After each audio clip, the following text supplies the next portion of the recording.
welcome to MJ Unscripted. I am MJ. So glad that you joined us today. How do you know that you're in the right space? Well, you're a person who wants to become a better version of yourself. Today I have with me the beautiful Joanne Gilmore, my aunt. Can you tell us who is Joanne Gilmore? That is a question. I think I don't have a definite answer. I'm still evolving, doing different things. I have seasons that I've gone through where I have changed who I am, what I do, how I do it. Okay. And so now I'm into the DIY stuff. So I'm back into my sewing. Okay. Back into my walking. And trying to really do at least 2 trips a year, major trips and things. So that's where I am now. So you don't want to label it. You don't want to put it in a box. I don't have a box. You know, okay. We outside the box. We outside the box. Okay, but you are a retired educator. Yes. How long were you a principal? Well, principal was 11 years. I worked for the district 25 years. Wow. Okay, thank you for your service. You're very welcome. And you are also a breast cancer survivor. Yes, I am. I believe this year will be my 5th year. 5th year. Okay, so that went fast. It did.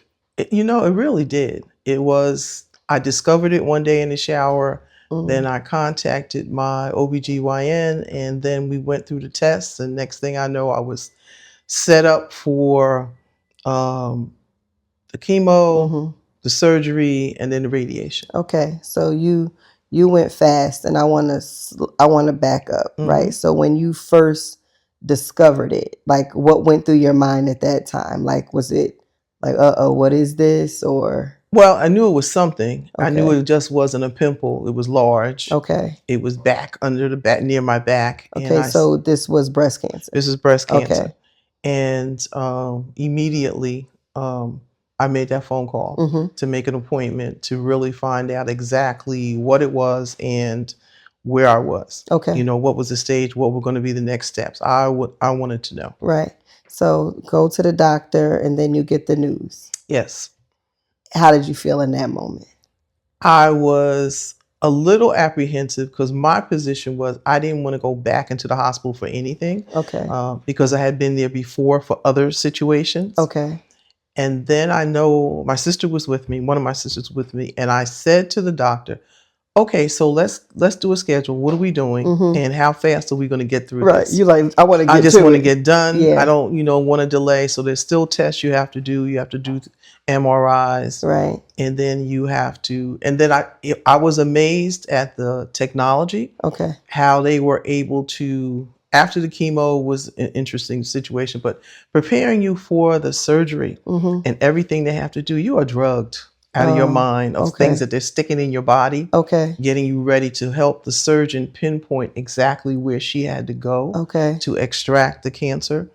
It was amazing to me. How many rounds of chemo did you have to do? 12 rounds. I was a stage 3 triple negative. Okay. I did find out that the origins of this is from West Africa. Really? And at the time that I was going through it, they did not have set up a genetics testing information. And so I didn't get what some other people may get today.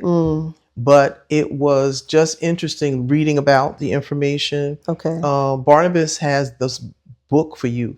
It outlines all of the chemo drugs. It explains what it does to your body. Okay. They have photos for you, pictures for you to follow. And it was a very informative booklet, and I kept it because if anyone else wants to or is going through it, I want to share that book with them. What did you experience during your rounds of chemo? Like, how was that for you? My first round was horrible because they have a prescribed duration where they putting the drug into your body. I didn't do well. Okay. And so I became ill. I was breaking down the sweat. I told him to unplug me. I was going home. I'm leaving. I'm leaving, and I'm crying because it's pain. Because the nurse told me, she said it's going to, if you get it, if it's a problem, you're going to feel like someone kicked you in your stomach. It felt like someone was kicking me in my stomach, like pain in your stomach. Pain in my stomach, and I'm throwing up everything, and I'm sweating, and they had to take off my blouse. And this is round one. This is round You're one. like, I'm not doing this. That's what I told her. I said, unplug me. I'm not doing this. And she says, well, I can't. I said, if you don't do it, I'm gonna unplug myself. Okay. So I can't do this. So they had to slow the progression. So that meant that where I would normally come in the afternoon, I had to come in the morning because the progression was slower. So I was there a longer amount of time. So I adjusted. You know, I came in with my water bottle, my headphones, my snacks. But you don't really get to do too much of that. You go to sleep. Of all that they give you. And then what are you feeling? You feel drowsy. You're tired. That whole day. It feels like someone has beat you across the floor. You are exhausted. And you don't, even if you don't sleep, or even if you sleep well, you're exhausted. So like you come in and go to bed. You never got enough sleep. You never get enough sleep. You cannot drive. Someone has to drop you off and pick you up. Okay. So a couple of times, I think Deacon Tyree had to come get me a few times, but I got through it. I mean, because I kept saying, all right, there's going to be an end to this. And I know if I can just stay focused. And I thought that if I did my part as a patient and did not cause them any grief in terms of fussing and whining and nagging, but I made sure that I had healthy things to eat. I drank with water. I have a 64-ounce water bottle that I fill with lemons or peaches or just something that tasted really good because you have no taste. Oh, I didn't know that. You don't. Your taste is gone. It's off. So all you know is that you're putting something in your mouth. You know what it is supposed to taste like because you've had it before. But it doesn't. But it doesn't. It tastes bland. What's the blandest thing you can eat? Celery. It tastes. It's just bland. No flavor. Okay. Oh, I didn't. That part I didn't know. Yeah, it's interesting. You don't. The hospital gives you lots of resources. So you have a nutritionist. You can do art lessons. You can do yoga. I did a nutritionist. I didn't want to do the rest of that. Okay. But because I cook. So I knew what the things that I should do, but I also ate the stuff I wasn't supposed to eat because I'm a wise potato chip fanatic. Yes. So I periodically binge out on that, but fruit I like. Was there ever a time you felt like it was going to beat you? Like mentally? Like did you? Not until it was all over. Really? I refused to deal with the fact of what I was going through while I was going through it, because all I focused on is, let me just get to the end of this.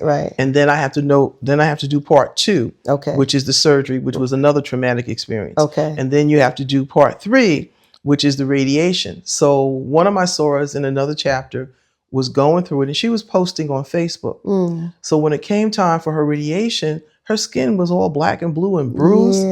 So I said to my doctor, am I going to go through this? Is that what my skin is going to look like? Can we bypass this? And she says, well, no, you might get that, but you might not, but we'll be careful. I had no problems with the radiation. It was 30 straight days of radiation every day. You were pleased with your team? Yes. I was pleased with all my physicians. Every lab, there wasn't one that I wasn't pleased with. What I would say, what I do remember is you were extremely positive through the entire time. And I remember you sharing with me before, like, you know, if people would call and they were crying, you would be like, nope, I'm hanging up. Because it's like if I'm trying to be in this space. Absolutely. Don't call me crying. Don't call me crying. I don't want to hear, oh, you poor thing. I couldn't deal with that. You couldn't deal with that. So you just hang up. Well, I would cut the call, sure. But you needed that for you. Absolutely. Okay. So we get past it. And so you said 5 years ago, that was 2021? Yes. When it happened. I remember it well because we were still in COVID. Yes, that's right. That's right. And now if we fast forward to 2026, your sister, my mother, we found out that she also breast cancer as well, stage 2. Yes. And what I would say is how God set this up, because it was almost like you had to have it first. I know. Why? I know. Well, you're the big sister. You have everything. But you had to have it first because I'm watching how you're navigating with her. And she's coming out like a champ as well, too. And she has, I guess, 3 more rounds. She has 3 more rounds. So I'm taking her this Thursday. It's every Thursday. Right. She has a good support system. Her friends have assisted where I can't make it on a Thursday or whatever. So they step up because her appointments are early in the morning. Yeah. So usually she has to be there by 7 a.m., which means, they have to get up. But it's working. And maybe because of how she witnessed what I was going through, where I wasn't falling apart. You fall apart and you have your moments. Right. I'm not a crier in public. Right. So if I'm going to be sad, I'm going to do it on my own and then keep moving, from there. One thing she did experience that you may have, but we didn't notice it, is because you've always wanted a short haircut. Right. But what, about 2-3 weeks ago when we had to cut her locks off. That was traumatic for her. Right. We had to cut her locks. Locks that she's had over 20 plus years. Absolutely. But I did share with her that instead of watching them fall, right, let's just let it go. She and I had that conversation. Okay. And I had said to her a few weeks before you brought this up, why don't you start looking for a wig if you're going to wear a wig? Right. If not, go on Pinterest. They have these great scarves and like you can tie your hair up and you do whatever and you start practicing. Well, she can be a little slow to move forward. Yeah, well, slower than what you want. And so I didn't say anything else because I'm like, I'm going to get right on it and figure it out. And I'll jump right on my computer and do something. Well, that's how you operate. You're like, oh, do this. Okay, now. Exactly. She's like, I got to think about it. I don't have to think about it. I mean, you know what? I do think about it, but it doesn't take me that long to process. Correct. She has to. She sits with it. Yes. And I'm like, what are you waiting for? Go ahead. So we let them go. Yes. And what I haven't shared online is this is the reason why I have short hair. Yes. Is I did cut my hair to be in solidarity with my mother. That was wonderful. And she loved it. Yes.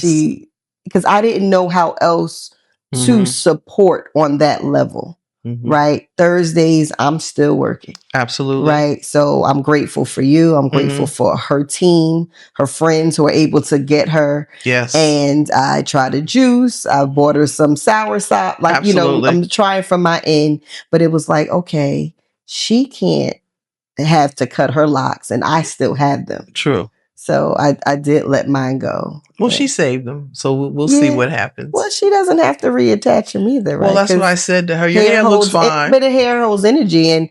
And she also is the cutest thing right now. Exactly. So I'm grateful for that.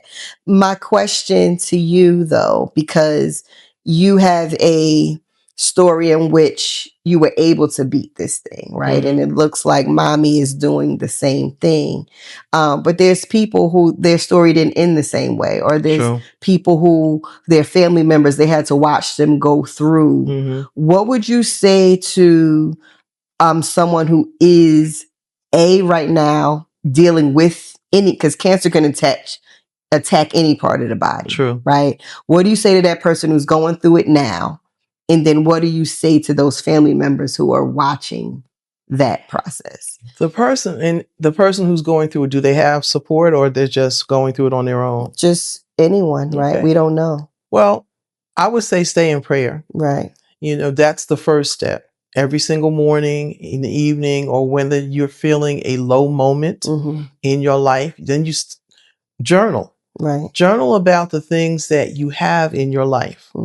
People don't always understand exactly what blessings are already in their life until they see it in print. Right. So then write about what, you can write about the bad stuff too. Yeah. But write about the things that you have. And when you go through that process and you close the book and then you go back to it and reread it, because you may have a low moment and you need to say, you know what, let me go back to and look at what I actually have that I'm able to bring out. Yeah. And then you knock all the negative stuff out your head because God got you. And that's what you think. Yeah.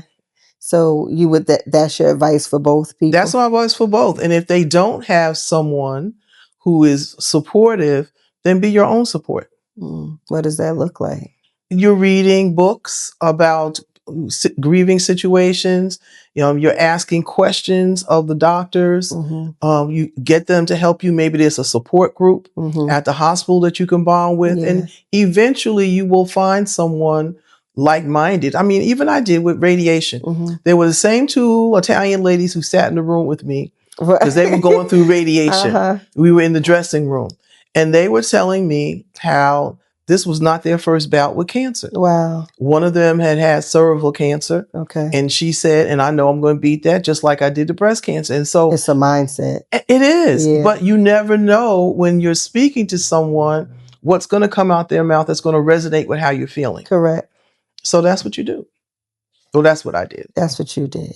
I will admit, like, it is scary to me, Yes. right? Knowing you had it, mommy has it. So, like you said earlier, now they have the genetic testing. Yes. Which she did. Right. So, all this information now goes into my record. And I already stay current with my mammograms, and it's so important. But it's like it can be anything. And I think the scary part is there's some people who deal with it who they've done everything correct, yes. quote unquote, right? I eat well, I work out, I don't drink, I don't smoke, I don't do all these things, and yet I still have this. It makes me feel like it's bigger than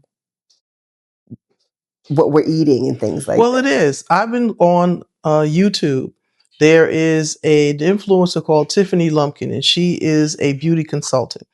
And she talks about how makeup affects your body and how you need to read labels. We don't read labels. No. We see what's on TikTok, or we look at an ad and we're looking at women that are in Vogue, or we're looking at what's in Essence, and we're like, oh, we want that look. But we're really not paying attention to the labels of the chemicals that they're putting into our makeup.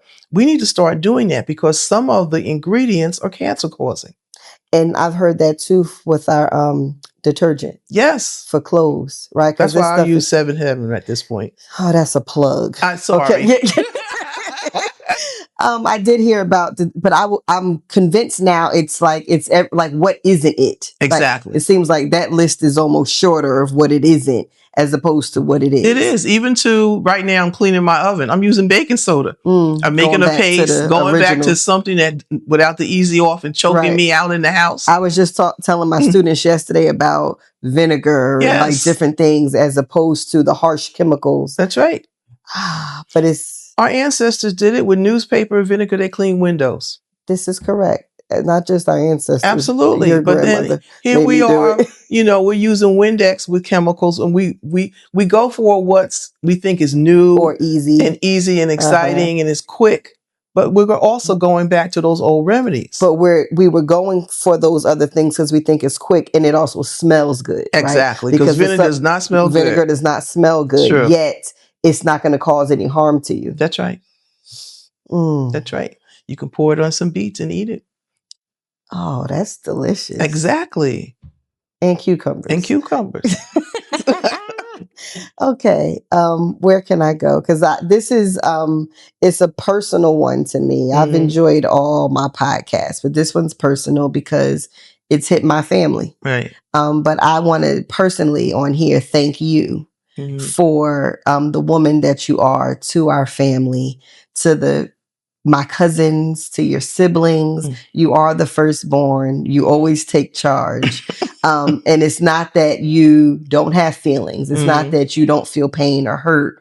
You just understand, let me do this over here. Right. But I want to personally thank you for the woman that you are, the woman you've always been, the aunt that you are to me, my godmother. I love you. I love the way you care for all of us. And I felt I needed to say that out loud for everyone. That is very nice. I appreciate those sentiments. And I'm glad I'm hearing it now before I'm in the coffin. Oh, give me your flowers before. Absolutely. We're not thinking about you going to the coffin well, I'm anytime coming back soon. anyway, so it doesn't matter. As a what? Another life. I think I have my other life. I'm going to be an attorney. Oh, God. You as an attorney would be a beast. Absolutely. I don't want to be here. Do you have one last thing you would like to share before we close this out? I'm thankful for my life. for all of the ups and downs. From the downs that I've learned something not to do that again, and or do something differently. Yeah. Unfortunately, there's only so much time. Right. I don't know when my time is over, even though I'm claiming 100. Okay. And I'm here for it. That's pretty much it. And thank you so much for inviting me. Of I was course. definitely surprised. Yeah. Well, you were like, yeah, I guess. Because I'm always thinking, what is it that I have to say or to offer? But we all do. But it's for me. And so for me to sit and say, okay, I can sit here and speak with you about my life, because I'm always so quiet. I don't really talk about my life. Okay, but you've done so much and you're still doing. Like you're retired, but you're not home. This is true. Right. I'm not home. You're a part of two great sororities, right? Yes, National Sorority of Phi Delta Kappa, which is a sorority of educators, and I'm with Zeta Phi Beta Sorority Incorporated. Okay. So you're busy I'm with busy. both. You travel, Yes. you bake, you cook, you sew. Yes. And you have beat cancer. That's true. I think that's a lot to be said about all of that. And that's just the minimum. You've done great things and you'll continue to. Thank you so much. Right. Thank you so much for coming on. Okay. If you enjoyed or liked anything that you heard today, just hit subscribe, hit like, share it out, tell a friend to tell a friend. I pray that your day is filled with love, laughter, and learning, and I'll talk to you soon.